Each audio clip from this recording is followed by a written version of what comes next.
All right, everybody, welcome to another episode of Health Hustle Chronicles, where the grind meets growth in the world of healthcare. As you know, this ain't your typical podcast because I bring you some of the freshest, some of the livest guests from around the world. From around the world, Craig, we have a very special guest who goes by the name of Dr. Mia Edgerton-Fulton, is the co-founder of Scholarly Scouts and a biomedical scientist who studies diabetes and dementia.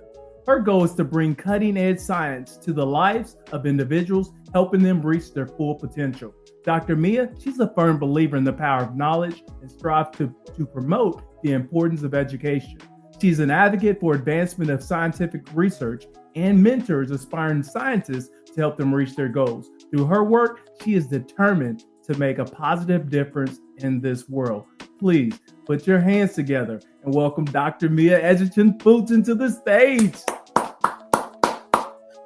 What's up, Doc? I love it. I love your interest. Yes. Wow. What you giving today? What are you giving? I'm giving gratefulness. I'm giving mindfulness, and I'm giving joy today. That is awesome. So I think not only should we celebrate the fact that we're on this podcast together, but we're also celebrating the fact that you're a brand new doctor, right? Yes. Ooh, it feels good to say that. Dr. Mia Edgerton-Fulton. Hey, listen, I can't get enough saying it as well because I want to celebrate your accomplishments as well. Even though I didn't go through this journey with you, I was there sitting on the sideline. I remember you and we probably connected maybe it's about a year and a half ago, whatnot like that. And I was chronicling, or you were chronicling your journey, to becoming, this scientist. And each and every day you would post, and then I would see you connect with other students who looked like you, or you was still trying to inspire them. And I think you was hosting them on your podcast or with your business or whatnot. But you would take us behind the scenes to introduce us to what that journey looked like. And I was thinking from the outside looking in, man, that's not what I wanted to do, but I'm glad she's doing it. I appreciate you saying that, but I feel like I was called to be there to motivate others, get them to know that anything is possible. No matter where you come from, there is no ceiling. Right. We can shatter all barriers. I love it. You already started with the positivity, so let's jump right into it. Doc, please. Introduce yourself from a personal standpoint. Let us vibe with you, get to know you. Absolutely. So Pat gave a very lovely introduction of what my name is and what I do. So I don't think I'll repeat my name, but a little bit about me. So originally I come from a small rural community in Georgia. I'm from Valdosta, Georgia. They're known for football, of course. If you're familiar with Titletown, USA, they are the one. But yes, so with that, being from Valdosta, mostly it was doctors, like medical doctors who are practicing medicine or in some specialty within the field of medicine, but we didn't have actual scientists or people that do biomedical research. So I didn't even have a clue about the career path initially. So as I progressed through my studies, I ended up going to a historically Black college or university, Savannah State. And shout out to Savannah State. Yes, we love HBCUs. But I feel like that experience as a whole really got me where I am today. Being around individuals that look like me, that were also striving to reach a goal. At the time, there was a lot of different initiatives and support systems where how I ended up getting exposed to biomedical research in the first place. So I was on a training grant known as Mark U Star. It's provided by the NIH, but I was on this training grant and they allowed me to be able to partake in scientific research starting on campus. And this was entirely new to me. I'm like, well, they said they'll pay 60% of my tuition and they're going to pay me every month. So in my mind, I don't have people that can pay for my schooling and I don't have people that can send me money every month. So sounds like a sweet deal to Let's go. And that made me where I didn't have to work a job at all, really. Wow. So I was working in the lab, and during being on that training grant also gave me the competitive edge to get a summer research internship at Mayo Clinic. And when I was at Mayo Clinic, I had the chance to get exposed to the field of dementia. So I was really intrigued. I want to really learn more in the neuroscience realm, particularly in dementia-related disease. So I feel like I hit the jackpot. Oh, yes, this is perfect. So at Mayo Clinic, of course, there's not a lot of people that look like us there, which is its own thing. But despite that, I felt like I gained so much knowledge while I was there. I interacted with scientists that are known around the world and top neuropathologists and things like that. So that was very eye-opening for me. But as I got through that and started applying for PhD programs, it was a journey. I was pregnant with my daughter at the time. I was flying to interviews. I was 8 months pregnant. Wow. I was doing so much, my doctor told me to stop. That's that dedication. You was hustling already. You was like, you was serious.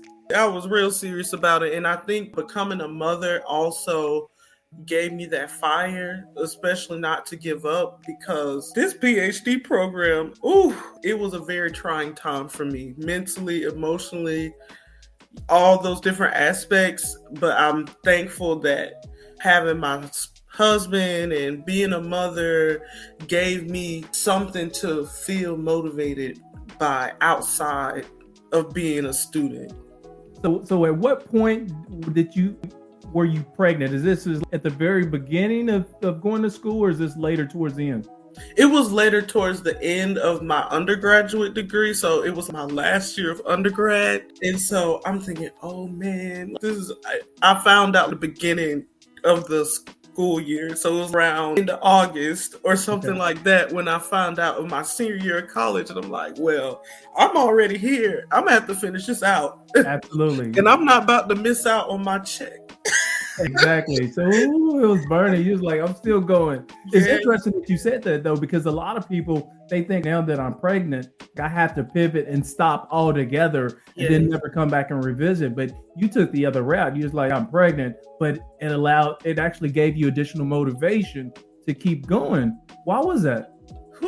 That's a very good question. I think it really took a lot of soul searching, going within myself to say, this is what you wanted. Right. Despite what I planned, I didn't plan to become a mother be pregnant at 21. I didn't plan for that. Right. I said, I'm not having kids. So I'm 26 now. This is around the time I said I was ready to have kids. Yes. So although it wasn't something I planned, I think it was just destined and purposeful for me to be able to learn how to love unconditionally. When you become a parent, it makes you care more about them, really, to make sure they're stable. So that is was truly my motivation. I said, I have a child coming to this world. This is what I want to do anyway, but it's a situation where for the PhD program, they're going to pay my tuition completely. Right. I'm going to get a stipend every month. So I have a salary guaranteed. So I said, I don't know what might as well. So I felt like I had the grades, I had the experience. They let me in. If they let me in, they must have seen that I can complete. So hey, I think that's important too. Somebody already kind of believing in you and giving you an opportunity, and then it just reconfirms to yourself that I can do this, because not only do I believe I can do it, but other people believe in me, and they believe in me so much that they're willing to put money in my bank account to help me get there. That's powerful. So listen, already in your intro and in your bio, there's so much meat on the bones, and I have tons of questions.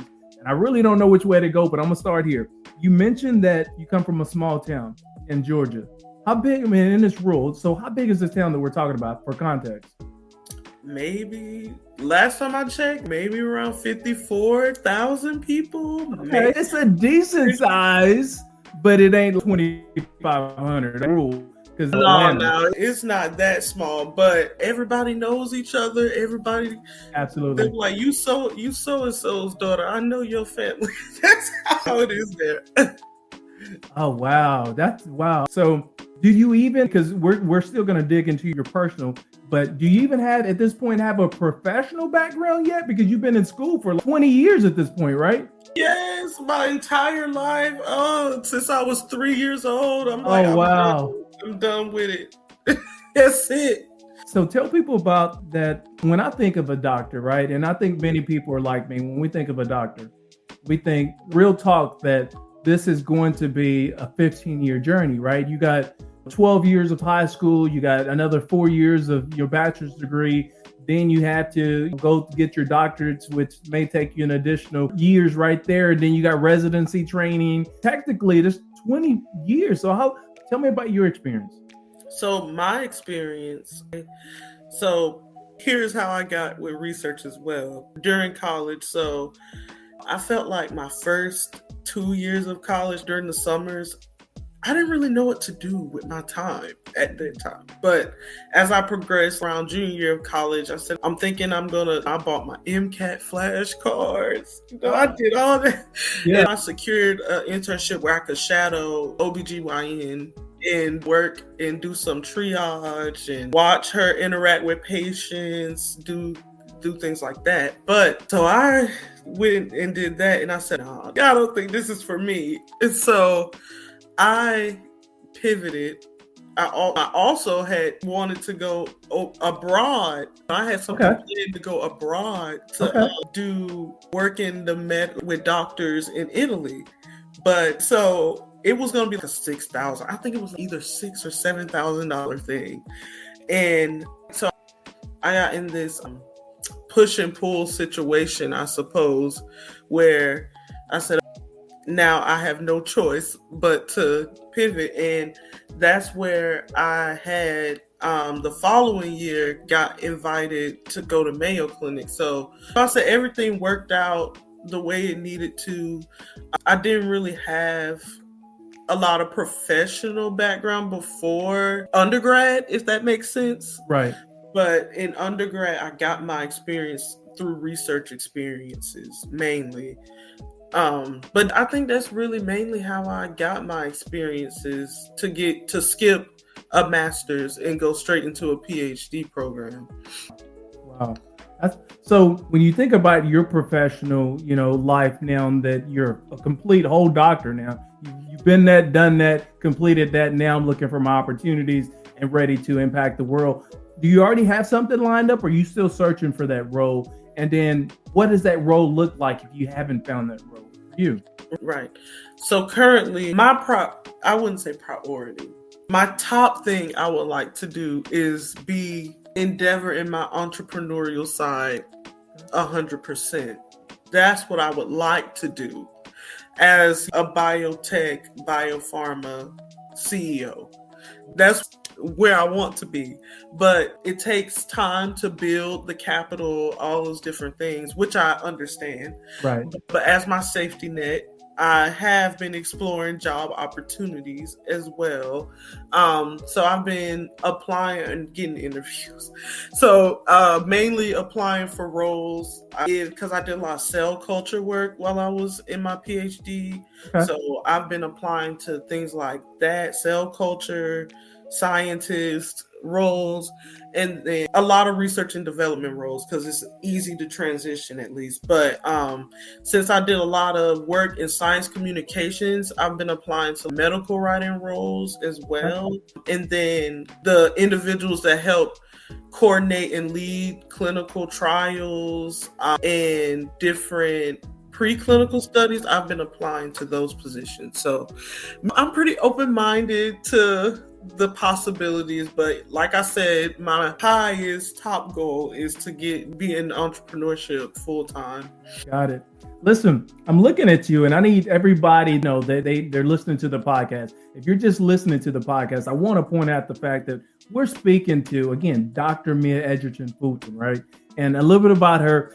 She's the co-founder of Scholarly Scout. She's a biomedical scientist. She studies diabetes and dementia. And her goal is to bring cutting-edge science into the lives of individuals, helping them reach their full potential. She's also a firm believer in the power of knowledge and strives to promote the importance of education. And the reason I bring this up, Dr. Mia Edgerton-Fulton, she's also an accomplished Black female. So if you're hearing her voice, I want to point out the fact that she's a Black female. She's dope, and we're just jumping into her background. So Doc, I would love to really understand more about that hustle journey. As you know, that hustle is all about, those challenges, those setbacks, those things that we have to overcome on our journey to reach, the top. So tell me about your hustle journey. Is there anything that really just stood out about yours? I think really what stood out about my hustle journey was losing my father at a very young age. I would say at a critical age. I was 13 when my father passed away, and it was unexpected too, as well. So it's not something that, as if someone's sick and you can have time to prepare. It wasn't a situation like that at all. He was murdered, so we didn't have any chance to prepare for that. Oh, wow. But with all that, it was a lot of attention on the media and all those different aspects. And that's why I said with my town at the time, it was probably maybe 40,000 people, something like that. But a lot of people were asking questions, and I think it was a very trying time for me between there and getting ready to graduate from high school. That situation as a whole, I felt like I wanted to be form my own identity, if that makes sense, outside of people saying, "Oh, the daughter of the DJ that got killed." Right.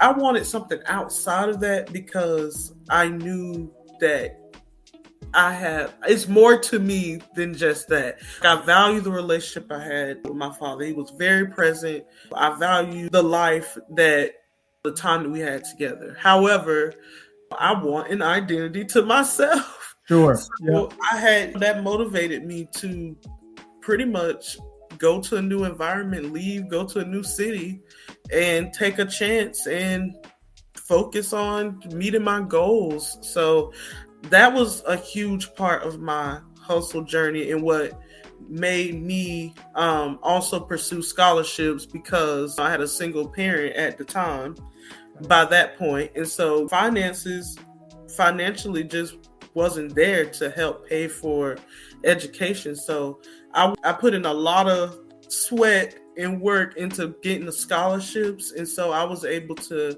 pay for at least the first year just in scholarships alone. And then nice. By year 2, I had work study and other scholarships. And then by year 3, I had that training grant, and they were paying 60%. So it wasn't, the rest of my scholarships covered everything else. So that was a big part of my hustle journey, not coming from a lot of wealth, and also experiencing the loss of my father at a young age.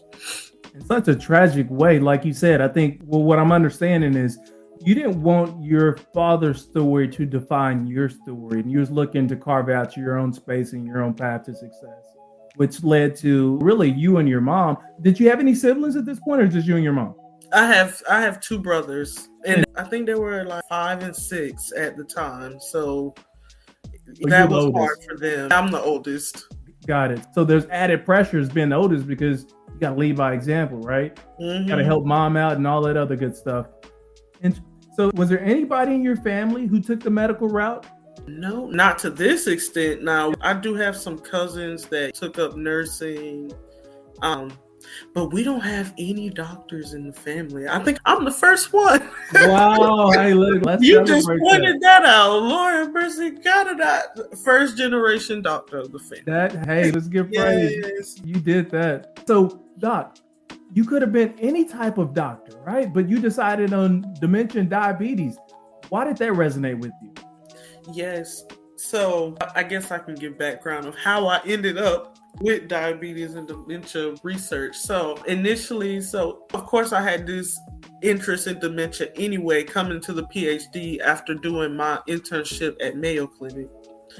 And so, in Mayo Clinic, I studied Parkinson's disease, which is different from what I'm studying now. But when you first get into the PhD program, the first year you have to do lab rotations to figure out who's going to be your dissertation advisor, where you're going to do all your research at, whose lab you're going to be in.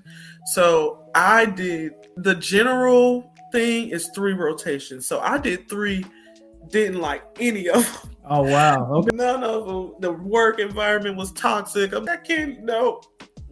And that also tested whether I can do this or not. Because I said, look, I'm tired of being the only Black one.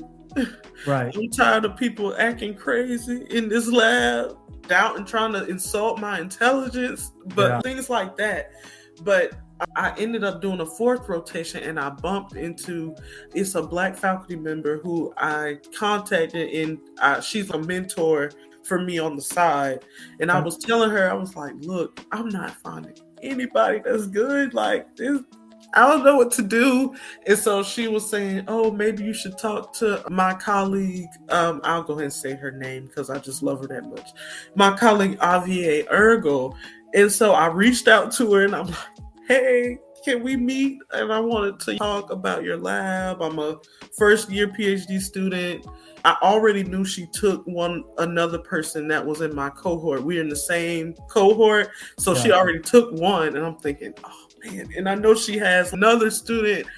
I'm pushing it with You're like, oh, I'm asking a lot, but let me ask anyway. So I met with her and I was telling her, hey, this is what's going on. It's like, I know I'm not lazy. I put the work in and I have experience, but she really valued what I had to say.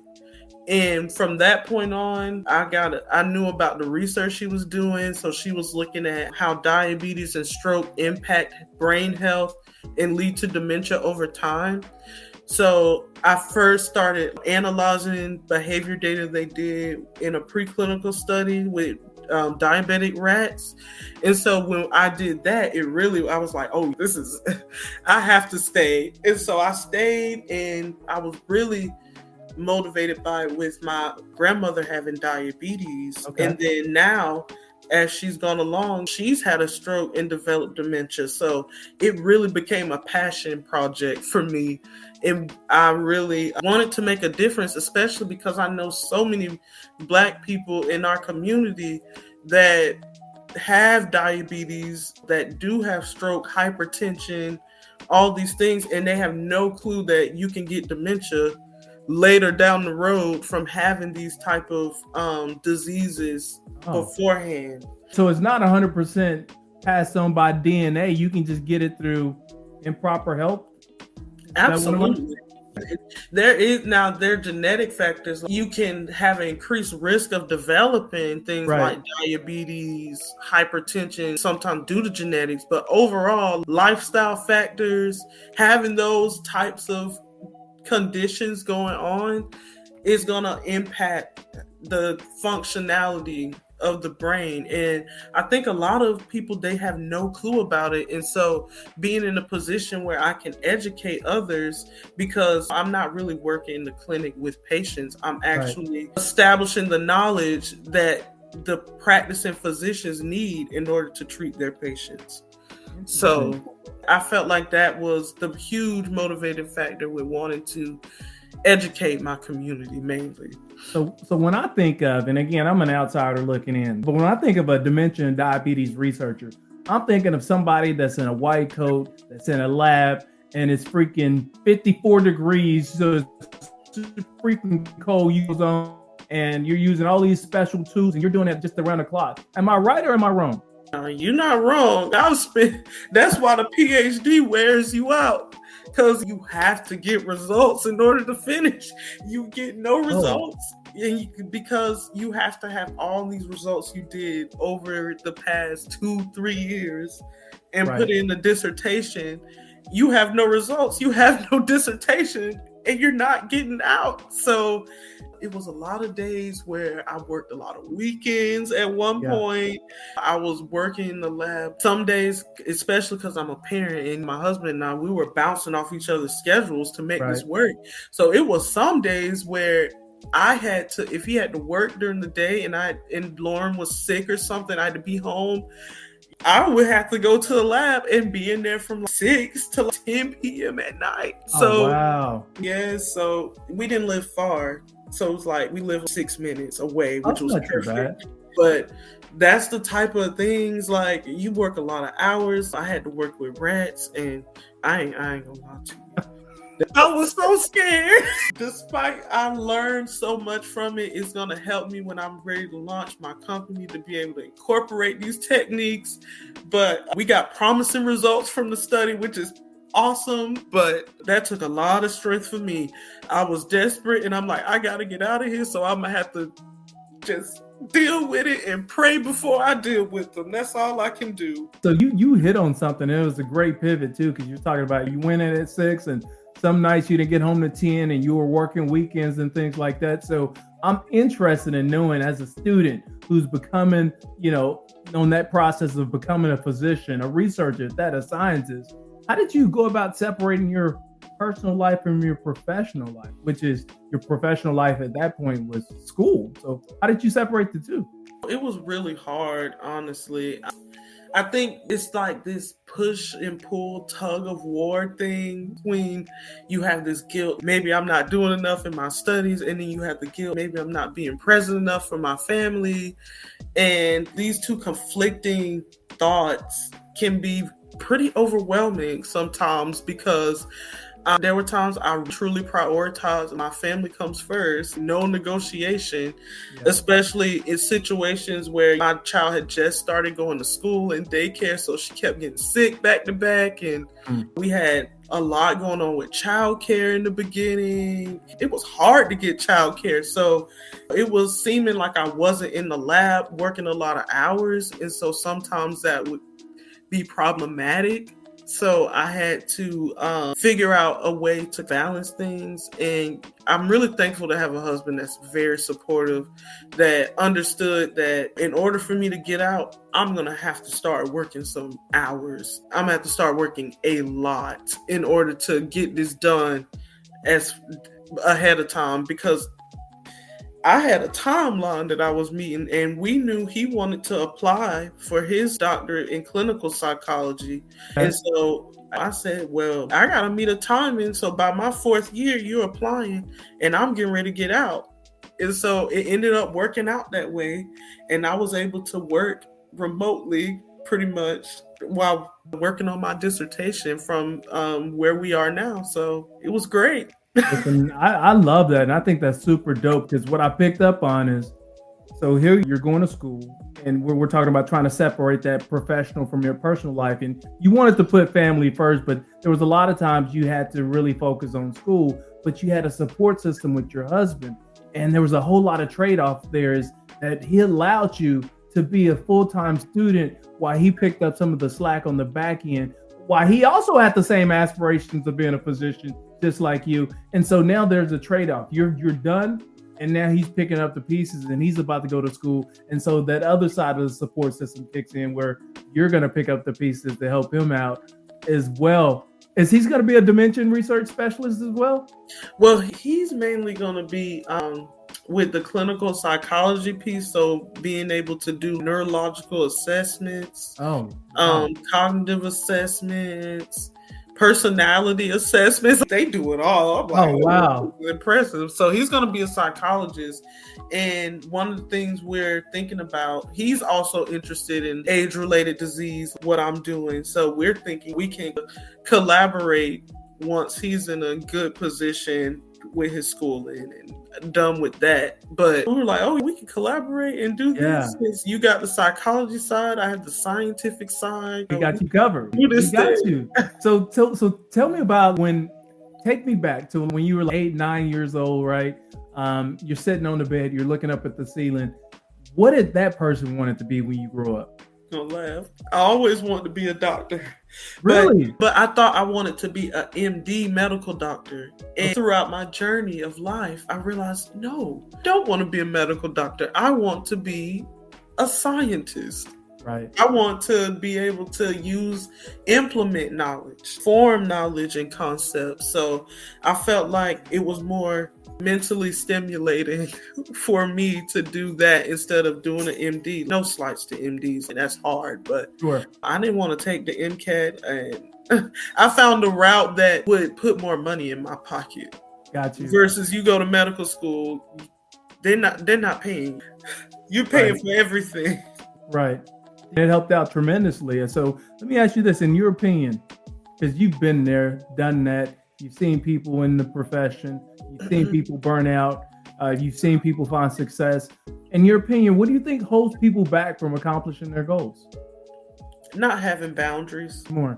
And what I mean by that is no boundaries in terms of the obligations that you have outside of work. It's like, hey, I'm willing to put this work in, but once I've done that, I need to take a step back for this many days. Depending on how hard I worked, if I'm working, and especially when I was working with those rats, I said, hey, I did the behavior at this time point. I'm gonna have to take a couple days to get my nerves together. Right.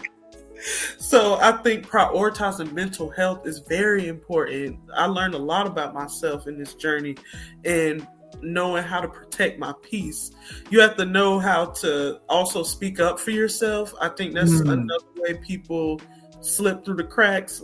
They're scared of if someone might retaliate or if someone might mistreat them or feel some type of way. But I hear people all the time. That's what the people I work with say they love about me. I guess they said a lot of times they're telling me a lot of times I just want to keep the peace, and I'm like, well, I'm not at peace. So right. What? So I'm just supposed to sit there and let people just be disrespectful. They're at peace and I'm not. No, I think too is like you said, is being able to speak up for yourself. Right. If you don't believe in yourself and you don't feel you can advocate for yourself, I think that's something that a person can start there.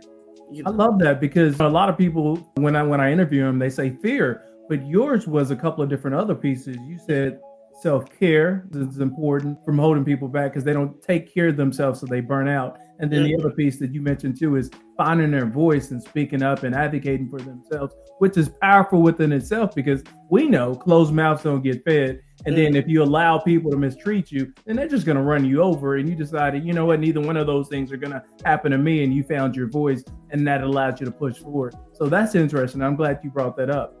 You also, during this time, while you're going to school, you and your husband, y'all created a business, Scholarly Scouts. Tell me more about that and what inspired that. Absolutely. Well, because me and my husband, we're both from the same hometown. So we weren't dating in high school or anything, but it just coincidentally from the same hometown. But y'all know each other? We knew each other in high school, but we were friends. And then we didn't really start dating until my junior year of college. So we were in school and grown by the time we got together. But yeah, so what was the question? I got off track. I'm so sorry. No, we were just talking about you during school. You decided to start Scholarly Scouts with your husband as well. So what inspired that? Yes. So as I mentioned earlier about limited access to knowing the endless possibilities that are out there in both STEM and psychology, because it also no one knew about becoming a psychologist where we're from. I don't think we know any psychologist where we're from. We don't know any. I don't know if there may be one, but not enough to be confident to know about the career path. Right. So with that being said, also seeing my journey as a PhD student, and then also reflecting on my experience as a PhD student, I felt like there was a gap between the ivory tower and the rest of society. And when I say the ivory tower, the research institution is the ivory tower, but the people within the community or other communities that are not affluent have no clue about what's going on in the ivory tower.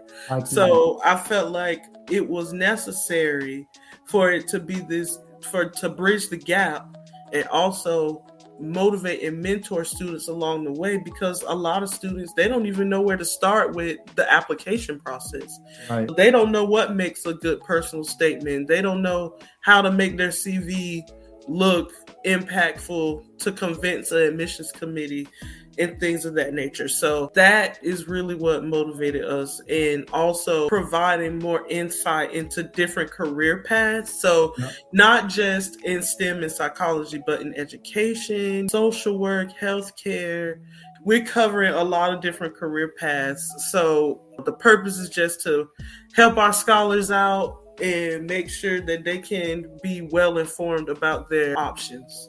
And how exactly does Scholarly Scouts go about connecting with these students and highlighting these opportunities and educating? So for the PhD applicants, I use Instagram and LinkedIn a lot. I run ads on Instagram, so that really works for high school students. And TikTok is great as well for undergrads, high school students. They love it. But the main thing too is I just randomly sometimes talk about Scholarly Scouts to people that I know or don't know.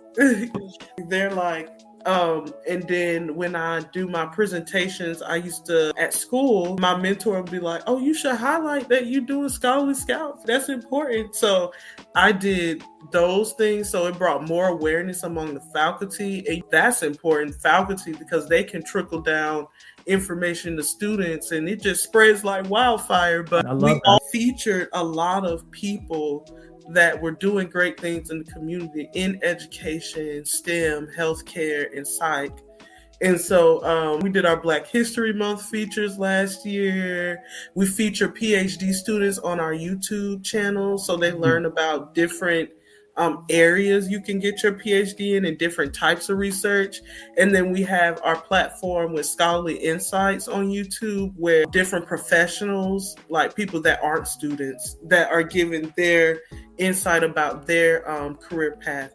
And we had our webinars, online events. So that brought a lot of attention, circulating it around on LinkedIn and other social media platforms. Tell me, because it sounds like I feel like I understand the impact that you're making, but in your words, what impact from a high level that you're hoping that Scholarly Scouts is able to make? So on a grand scale, we want to mentor at least 1,000 students or put an impact on at least 1,000 students by 2026. Okay.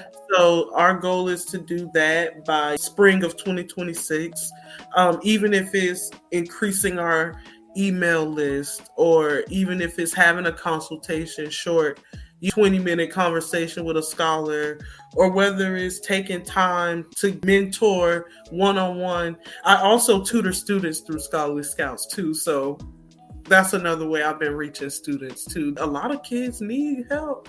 Yeah, they do. What about, because everything you said, I really, really like it. What about what I understand, if I've interviewed several different physicians, right? Doctors in various different roles.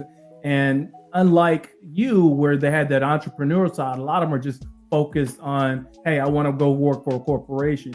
You said, you know what, I want to do both. I would like to be able to impact people within a facility, but also have that entrepreneur route where I can provide for myself, but also educate and provide for other people as well. Help me understand, what are some of the, I guess, misconceptions, pitfalls that students have about going through the process of becoming a physician? Please share some insight on that. So I know with getting a PhD, a lot of people don't understand what you can do with the PhD. Right. When you get an MD, medical doctor degree, you know what your path is. You're going to do a residency. Right. You're going to do all this. So unlike MD, a PhD program, which is more research-based, a lot of people are like, well, can I get my return of investment of my time? It's a long program. Our program is approximately 5 years. I finished in 4.5 years. Okay. But celebrate. Oh. Yes, I'm happy I can say that. But it's a blessing. It is. But sometimes it can go up to 6 to 7 years, depending on the program. So that's why a lot of people, they're like, I don't know, that they have to get a master's to get a PhD, which is totally not the case. I made that assumption. Yeah. I get a master's at all. Wow. You jump right into the PhD. I love that. I went straight from undergrad to a PhD. Now, granted, doing that is like a shocker. Like, ooh, this is hard. Yeah. Dude, I'm used to this level of work. But common misconception. Also, too, I think another misconception is that, especially when you're Black going into these spaces, is that, the expectation is that people are not gonna do you right. You're gonna have to take mess, all this stuff. I decided not to make that my reality. Okay. I don't care if you were a student. I didn't care if you were a faculty member. I don't care if you the dean. Respectfully, I will tell you, hey, that didn't resonate well with me. And I think it's a way to communicate and advocate for yourself. But, know not to run over you, but you don't have to get out of character to let people know that. So that's a common misconception. And also that not people that have good intentions in terms of like being medical research, because I can truly understand that, like not trusting science or something, because of prior historical things. Yeah, especially Black people look at that and we're like, man, they ran the test on us. Right.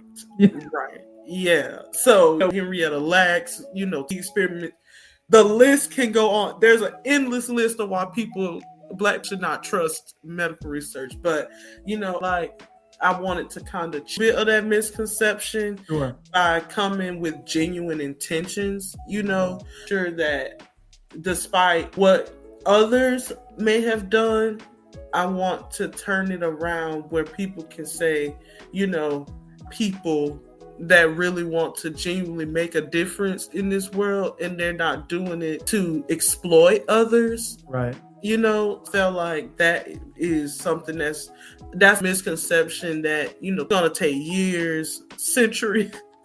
I don't know how long it'll take to repair that, but I want at least seeing a Black face and seeing somebody that's really serious about not letting things go down in an unethical way, right, is what we need to see.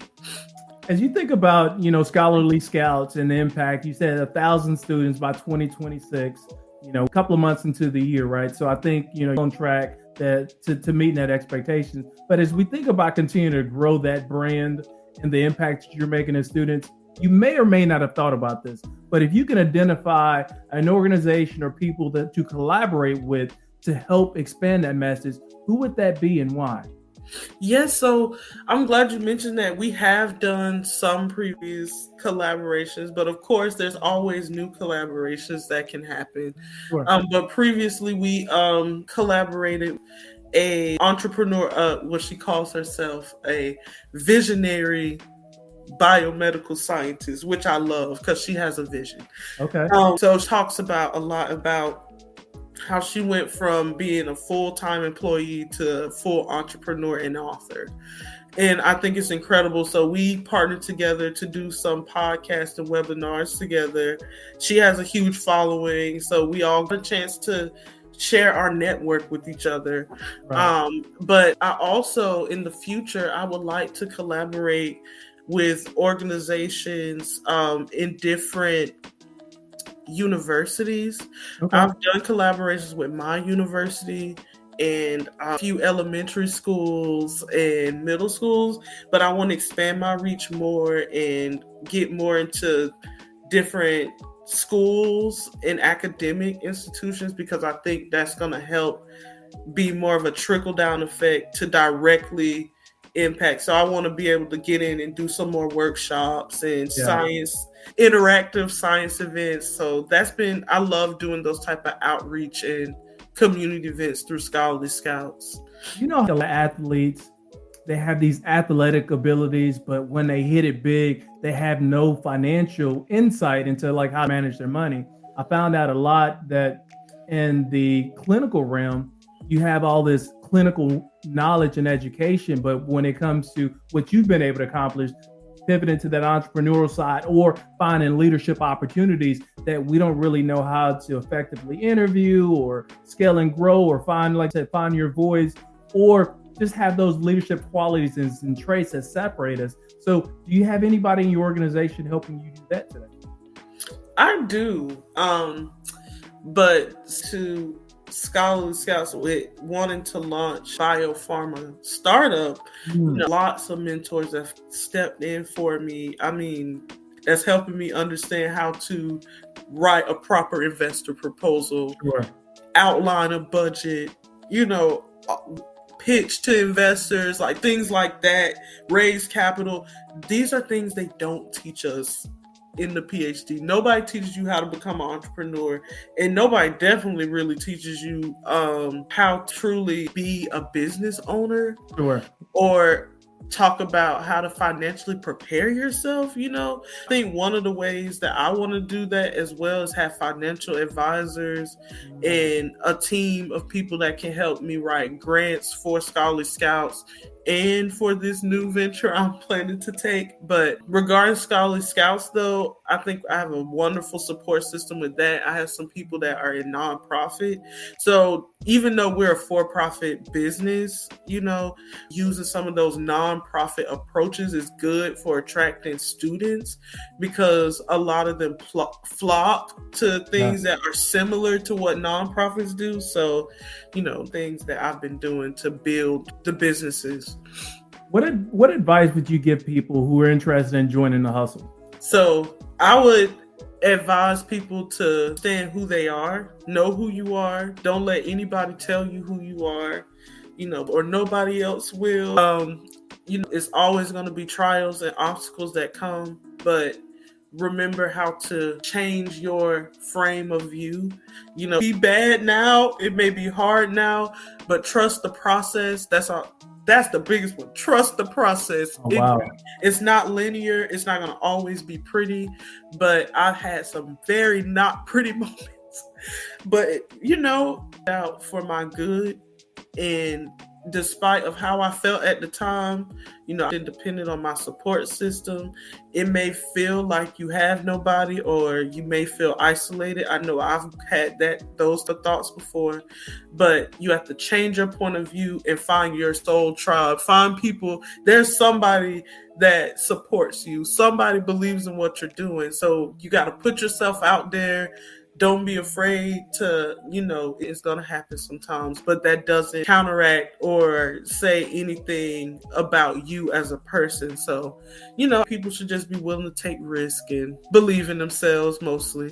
So my next question is, and I'm not sure if you have time for this, but outside of work and taking care of family and being a supportive mother and, just wrapping up being a scientist at this point, is there anything that you talk about outside? I mean, running a business. So is there anything that you talk about outside of that, like that passion projects that maybe you talk about or things like this? Well, I do. I love, personally, a lot of the stuff I do requires spending money. Okay. But that requires money, right? Good Lord. These days, right? Yeah. But I really like getting a chance to go do some yoga sometimes. Okay. I like to sing, play instruments, so that's something I like to do on the side. Good outlet. An awesome outlet, it is. Mm-hmm. That self-care you were talking about too. Yes. Going to the spa, that's my thing. Going spa days, hair days, anything that's gonna help me feel good. Yeah. It's all, when you take care, it's not all about outer appearance or in everything. You definitely need to have a good heart. Sure. But woman, I want to feel good. Okay. Absolutely. Yep. So that also give me motivation by, of myself in those ways. Doc, please. How do people get in contact with you? How do they get in touch with you? So go ahead and drop those socials and those phone numbers or those email addresses so we can continue to follow along your hustle journey. Absolutely. So if you want to email me at info@scholarlyscouts.org. If you want to reach me on social, so on TikTok @scholarlyscouts, on Instagram, the business page is @scholarlyscouts. My personal page is @Dr._Mia Edgerton-Fulton, and Twitter, or X now, as they call it. I have that. The business page @Scholarly Scouts, my personal page @Mia Edgerton-Fulton, and then YouTube, Scholarly Scouts. That's up. We're pretty easy to find. We got all of our connections, all of our socials at this point. Hey, listen, guys, this has been another episode of Health Hustle Chronicles, where the grind meets growth in the world of healthcare. As you know, this ain't your typical podcast because I bring you some of the freshest, some of the livest guests from around the world, Craig. And today we were able to connect with Dr. Mia Edgerton-Fulton. She's the co-founder of Scholarly Scouts and a biomedical scientist who studies diabetes and dementia. And her goal is to bring cutting-edge science into the lives of individuals, helping them reach their full potential. Dr. Mia, she's a firm believer of the power of knowledge and strives to promote the importance of education. She is also an advocate of advancements of scientific research and mentors aspiring scientists to help them reach their goals. And through her work, she's determined to make a positive difference in the world. So, Doc, I'm going to leave you the last minute here. Close us out. Any parting words that you would like to share with the audience? Absolutely, I will. So first, I want to tell you thank you for having me. It's been an amazing experience to share my story. But what I want to say to the people that are listening and watching is that, come from beginnings that feel like we have no way out. But just know there's always a way out. You lean on your network, put yourself out there. Don't be afraid to, things are outside of your comfort zone. You'll have people that try to speak fear into your plans, but ignore the negative talk, any negative self-talk, and reframe it into positive self-talk and, to yourself, speak life into yourself, and everything will take care of itself. So that's my 2 cents. Thank you very much for sharing your background, your story, the impact that you're trying to make. Please continue to support Dr. Mia Fulton. Follow her and her organization, Scholarly Scouts. She dropped her handles. I'll make sure that we have those after the fact as well. But Doc, thank you very much. Stay blessed and keep hustling. Thank you.